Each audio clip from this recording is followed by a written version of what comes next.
will my husband and I have enough money to retire in the next 8 to 10 years?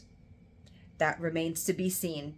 Hi everyone, my name is Christine. Welcome back to my channel, Not Yet Retired. And in today's video, we're just going to talk money, because without money, you're not retiring. You're not going to be able to provide a home to live in or a roof over your head, 3 square meals a day, medical insurance, or any of that stuff. So yeah, so it all comes down to money. Now, I do understand that everybody's retirement journey is different. Everybody's plans and dreams and wants and aspirations for what their retirement life is going to be like is different. So everybody's journey is different. My husband and I have always agreed that if we can maintain the current lifestyle that we have, maybe do a couple of extra things here and there, a couple of, maybe a trip a year or an extra trip a year, long weekend or anything along those lines, that we will be okay. We will be okay with that. We are not looking for a very extravagant retirement. We understand completely that we would not be able to afford an extravagant lifestyle. But if we can keep a roof over our head, pretty nice vehicles to drive that are paid off, 3 square meals a day, and have some extra money to take care of our medical needs, and, well, maybe a hobby or two, we're okay with that. That is okay for us. Both of us have physically demanding jobs, so being able to retire in the next 8 to 10 years physically is probably going to end up being the best case for us. I work as a bakery manager at my local grocery store. I am walking 8 to 10 hours a day. My husband also, he works for an electric company, up and down ladders. So we know in the next 8 to 10 years that physically, we don't think that our bodies are going to be able to stay in the same roles that we are doing right now. So I'm a planner, got my handy dandy notebook, and have been doing some preliminary numbers, very preliminary, because you never know what life is going to send you. You never know day to day, what obstacles life is going to throw at you, and it can all change in a heartbeat. But just to make myself feel better, just to know whether we're on the right track or not, I have put together some very, very, very rough numbers. Very rough numbers. So where do we stand at this particular point? Both of us do have a 401k. We do have some outside investments that we've been diligently trying to add to. So cost of retirement, which I think obviously varies from state to state.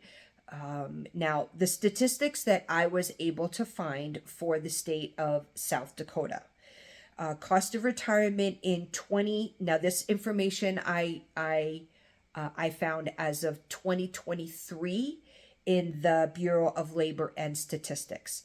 So they're saying to live comfortably. Now, your definition of comfortably, my definition of comfortably, maybe two different things. So, but generally they're saying about $62,000 a year. Or again, you listen to the experts, every expert says something different. Some people say 60% of your current income, other people say 80% of your current income. That's why it is so difficult to answer the question, will we have enough money to retire in 8 to 10 years? We know where we stand right now. We know the trajectory of our jobs, and we may or may not cap out at some particular point. As it stands right now, we are hoping, crossing our fingers, to retire with about maybe 150,000, fair 150,000 between 401k and retirement investments. Again, if that holds true, it depends on a lot, but that's kind of what we're shooting for. Plus our Social Security benefits. We did sign into socialsecurity.gov, and we got a very, very good idea where we stand right now. If we were to retire right now, how much our benefits would be. So I think we will be okay if we watch our pennies, and that is going to be the big thing, is making sure that we watch our where our funds are going. Now, how long will we be alive for? You know what I mean? How long can we make that money stretch for? I rounded it out to about 20 years, maybe between 80 and 85. Unfortunately, both my parents died in their 70s. Both his parents are still in their 90s. So I just took it right down the middle. I figured maybe we could make it to 80 and actually be okay with that. So I took our current income, what we think we would have in retirement investments and 401k, kind of did our little math, and we may just make it. And yeah, and that's a little scary. I'm not gonna lie. That's pretty scary. So we're gonna work as diligently as we possibly can to max out our 401ks. Try to put as much money between now and then away, to be able to make sure that our retirement is, again, comfortable. The little bit of advice that I do have, and where some of our money mistakes have come into pass. If we would have started our retirement journey when we were younger, maybe in our, I don't know, even just mid to early 30s, we would be so much farther along right now than we are. Some of the statistics that I have been reading is that right now about 54 to 55% of Gen Xers are retiring with nothing. They are retiring with no retirement at all. And only an additional 25% are retiring with about 50 to 55,000. So Gen X is we're in a trouble. We're in a lot of trouble. And anything over that 75% is really just gonna make it by. Now there are probably that top 5% that will retire very, very comfortably. Unfortunately, we're blue collar, and that is just probably not going to be realistic for us.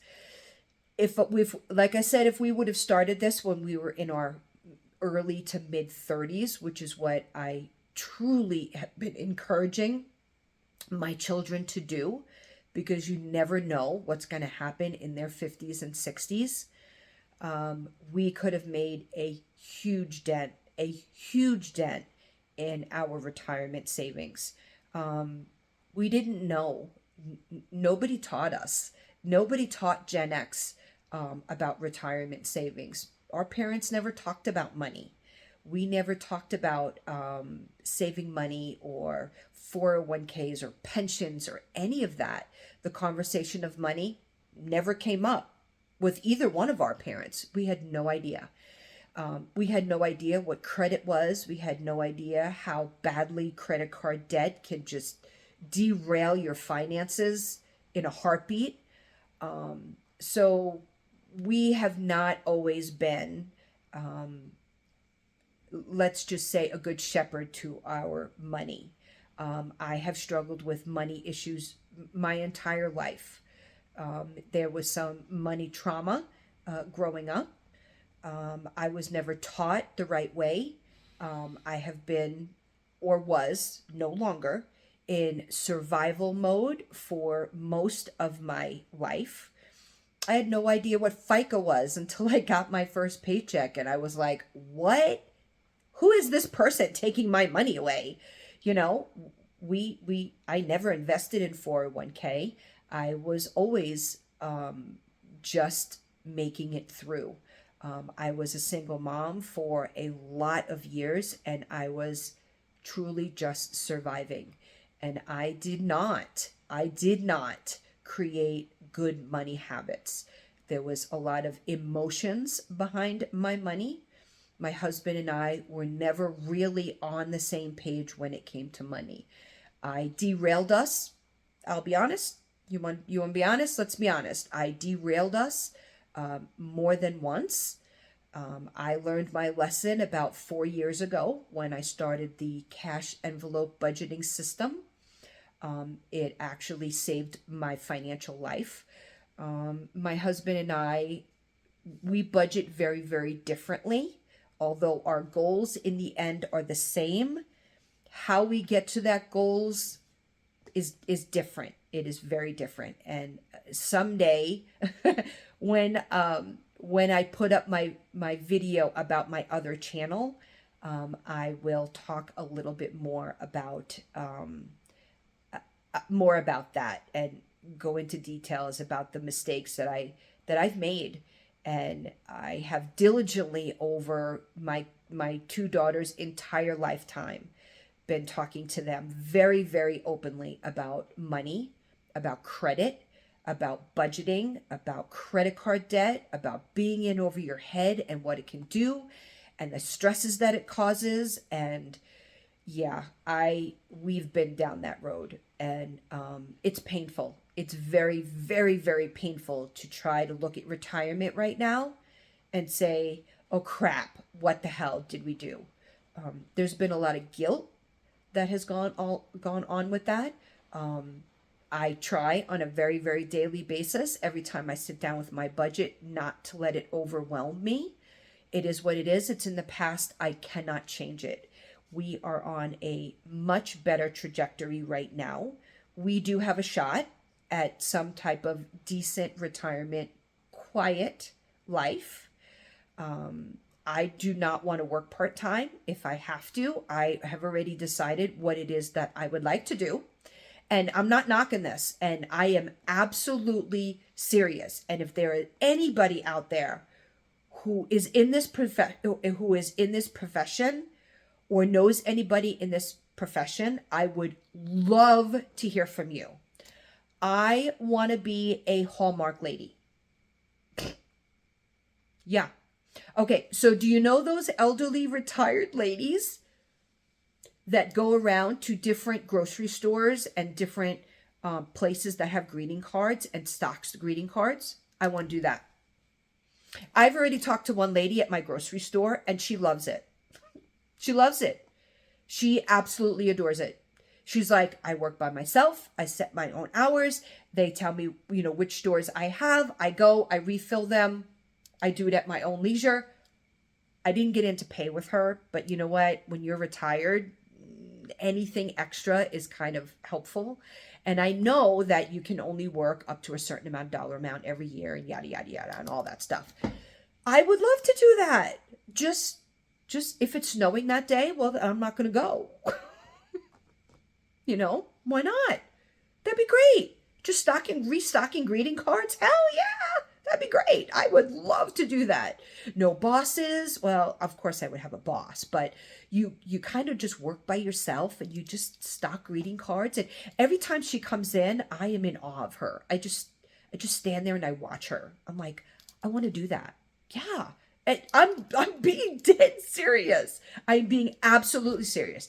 If I have to do a retirement part-time job, that is what I am absolutely going to do. So, and there are some part-time opportunities for my husband at his job. So, if we absolutely have to, that's what we'll do, but we don't want to. We really do want to get out of the corporate world and just have that a little bit of freedom to be able to do things that we want to do. So, that is the very surface of where we kind of stand at this particular point. Some of our dreams and aspirations of where we want to go and some of our plans as to where we think life may or may not take us. And in the meantime, we get up every single day. My day starts at 4 a.m. His day starts at 6 a.m. and we go to work and we work hard and we come home and we enjoy our family. We enjoy our quiet time, and we cross our fingers that when that day comes, that we can go through the Social Security process and we can call our agent and say, you know what, it's time that we start taking some money out of our investments, so that we can enjoy life a little bit. Anyway, that is the tip of the iceberg as far as the story is concerned.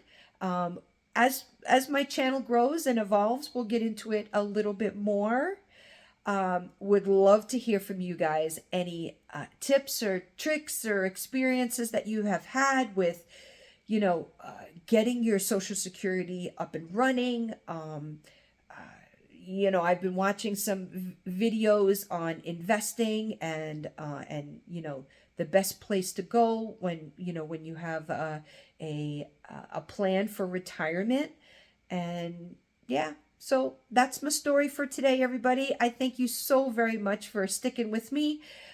Like, subscribe, hit that notification bell, and everybody have a great day.